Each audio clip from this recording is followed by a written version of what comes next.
Waalaikumsalam. Selamat pagi semuanya. Kali ini saya ingin menjelaskan laporan akhir PKL saya tentang penerapan of-page SEO.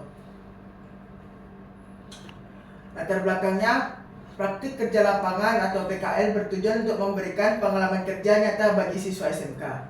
Saya ditempatkan di bidang digital marketing khususnya pada bagian of-page SEO, yaitu proses meningkatkan reputasi website dari luar.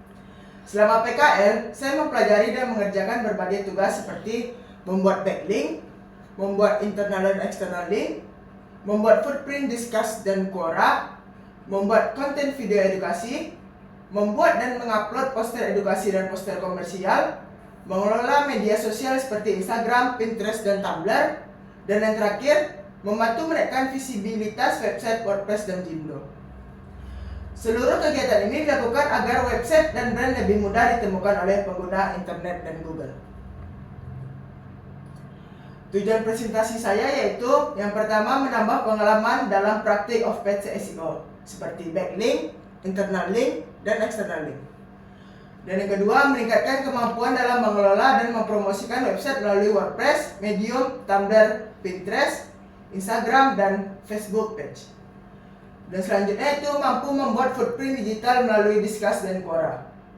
Dan selanjutnya itu mampu membuat poster edukasi dan komersial untuk promosi.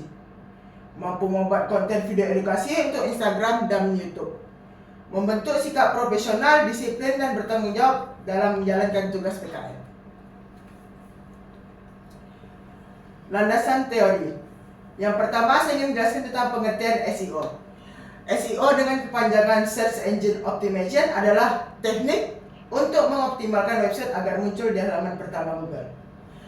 SEO terbagi menjadi dua jenis yaitu on-page dan off-page. Kalau on-page yaitu optimasi dari dalam website, bisa dari judul, konten, dan kecepatan website.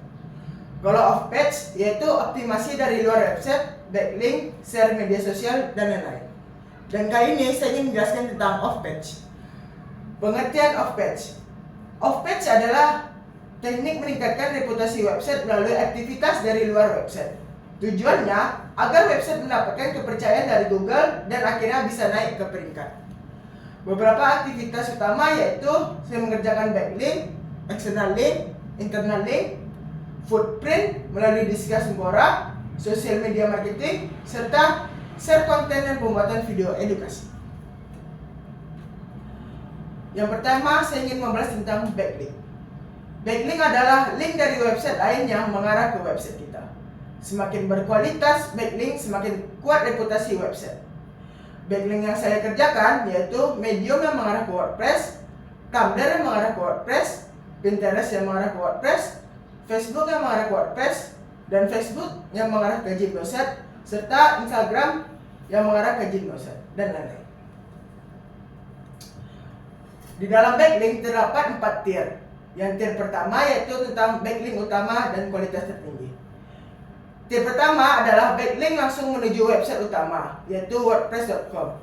Saat PKL, backlink tier pertama yang saya buat berasal dari Medium mengarah ke WordPress, Tumblr ke wordpress.com, dan Pinterest ke wordpress.com. Fungsinya yaitu meningkatkan authority website utama. Dan yang tier kedua yaitu diperuntukkan untuk memperkuat tier pertama. Contoh pekerjaan PKL-nya yaitu artikel pendukung di Medium yang kemudian diarahkan ke artikel utama yaitu WordPress. Dan yang kedua, post Tumblr pendukung diarahkan ke Medium atau WordPress. Fungsinya yaitu menambahkan kekuatan pada backlink tier agar lebih stabil. Dan tier ketiga yaitu backlink pendukung tier kedua. Tier ketiga ini berasal dari media sosial yang mengarahkan ke website Jimdo atau WordPress. Contohnya Instagram yang saya letakkan di bio yang mengarahkan Gymnosite, dan Facebook page yang mengarahkan ke Gymnosite. Fungsinya yaitu memberi sinyal sosial bahwa website aktif dan dipercaya pengguna. Dan tier keempat yaitu backlink jumlah banyak. Tier keempat digunakan untuk menambah jumlah banyak backlink, tapi kualitasnya rendah. Namun tetap aman jika diarahkan ke tier ketiga. Contoh sumbernya yaitu bisa dari Pinterest, Reddit, Quora, social bookmarking. Fungsinya yaitu untuk menambahkan volume pendukung untuk tier ketiga. Selanjutnya, sumber referensi terpercaya wajib untuk backlink. Selama PKL, saya diajarkan bahwa backlink hanya boleh menggunakan sumber terpercaya, yaitu bisa dari Wikipedia, dari website kampus yang berdomain ac.id, dan website sekolah yang berdomain sch.id, dan website pemerintah go.id, dan website berita yang bisa dari domain .com, .co.id. Alasannya, karena Google sangat percaya pada sumber resmi dan besar. Selanjutnya saya ingin menjelaskan tentang internal link dan external link. Internal link yaitu tautan antar halaman dalam website kita sendiri. Tujuannya untuk mempermudah pengunjung berpindah halaman, membantu Google memahami struktur website, mengarahkan pembaca ke halaman penting atau CTA, dan mengarahkan pembaca ke artikel sebelumnya. Internal link yang saya buat di artikel WordPress ada dua, berupa CTA yang mengarah ke home layanan, about, kontak, dan ke artikel sebelumnya. Dan yang kedua ada external link. External link ini ada link dari website kita yang menuju ke website lain. Fungsinya yaitu menambah kredibilitas artikel, menyambungkan website ke media sosial, dan mendukung referensi dari sumber terpercaya. Link menuju website lain seperti media sosial, sumber artikel, dan website referensi.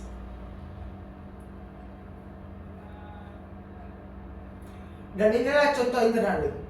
Ini contoh internal link ke artikel sebelumnya. Dan ini contoh internal link ke CTA. Dan ini contoh external link. Yang contoh external link di Tumblr ada dua. Dan ini contoh external link di Facebook ada tiga. Selanjutnya saya ingin membahas tentang footprint. Footprint ini adalah jejak aktivitas digital yang membantu menaikkan reputasi online. Selama yang saya kerjakan yaitu pertama membuat Disqus yang berguna untuk komentar dan meninggalkan jejak website. Dan yang kedua saya membuat Quora, digunakan untuk menjawab pertanyaan dan menaruh link relevan. Ini contoh Disqus dan ini contoh Quora. Selanjutnya saya ingin membahas tentang media sosial dan konten visual.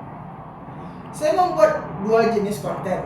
Yang pertama ada poster edukasi dan yang kedua ada poster komersial. Poster edukasi ini berisi tentang tips marketing, penjelasan SEO, cara kerja backlink, dan edukasi digital. Sedangkan poster komersial, saya membahas tentang promosi jasa, penawaran layanan, dan informasi produk. Dan poster ini saya upload ke Instagram, Pinterest, dan Tumblr. Tujuannya agar meningkatkan brand awareness, menantangkan pengunjung, memperkuat footprint, dan memberi sinyal sosial ke Google. Dan ini poster yang telah saya upload, yang di Tumblr, dan di Pinterest, dan Instagram. Dan ini contoh video edukasi. Video edukasi ini untuk mendukung off-page SEO.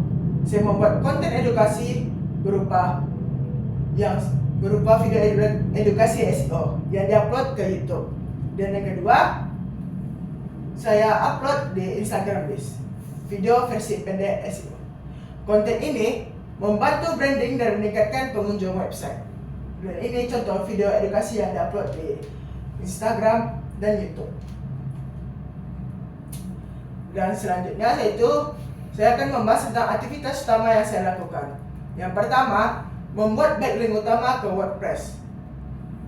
Backlink dibuat dari Medium, Tumblr, Pinterest, Instagram, dan Facebook. Targetnya yaitu WordPress dan Jimdo site. Dan aktivitas selanjutnya yaitu membuat internal link di WordPress. Internal link digunakan untuk CTA yang menuju ke home, layanan, about, kontak, dan ke artikel sebelumnya. Dan yang ketiga, saya membuat footprint melalui Disqus. Kegiatan ini yang pertama yaitu dengan membuat akun Disqus, selanjutnya memberi komentar di blog lain, membuat jejak digital, footprint, mendapat peluang backlink tambahan. Dan yang keempat, saya membuat akun Quora. Tujuannya menjawab pertanyaan sesuai NICE dan membangun authority dan menyisipkan link secara sopan dan profesional. Dan yang kelima, saya membuat video edukasi. Video edukasi ini diposting di YouTube dan Instagram Reels. Tujuannya agar meningkatkan brand awareness, memberikan edukasi marketing, dan menambah pengunjung website. Dan yang terakhir, saya membuat poster edukasi dan komersial. Bertujuan untuk meningkatkan brand awareness, mendatangkan pengunjung, memperkuat footprint, memberi sinyal sosial ke Google. Poster ini saya upload ke Instagram, Pinterest, dan Tumblr. Dan pembahasan hasil kerja of text yang pertama yaitu dengan website WordPress mendapatkan tambahan backlink dari Medium, Tumblr, dan Pinterest. Dan yang kedua, website Jimdo mendapatkan backlink dari Instagram dan Facebook page. Dan yang ketiga, artikel WordPress lebih lengkap karena sudah ada internal link. Dan yang keempat, akun Discuss dan Quora aktif untuk footprint digital. Dan yang kelima, puluhan poster edukasi dan komersial berhasil saya upload ke Instagram, Pinterest, dan Tumblr. Dan yang ketujuh, traffic media sosial dan website meningkat. Dan yang terakhir yaitu meningkatkan skill desain, copywriting, dan optimasi SEO. Penutupnya yaitu kesimpulannya adalah PKL ini membuat saya memahami dunia digital marketing secara nyata. Saya belajar membuat backlink, internal link, footprint, poster edukasi, poster komersial, dan membuat video edukasi. Semua pengalaman ini sangat bermanfaat dan meningkatkan kemampuan saya di bidang SEO dan media sosial. Dan sarannya yaitu PKL ini sangat bermanfaat. Siswa SMK SBA mendapatkan lebih banyak praktik seperti ini agar siap memasuki dunia kerja digital marketing. Sekian presentasi dari saya. Apakah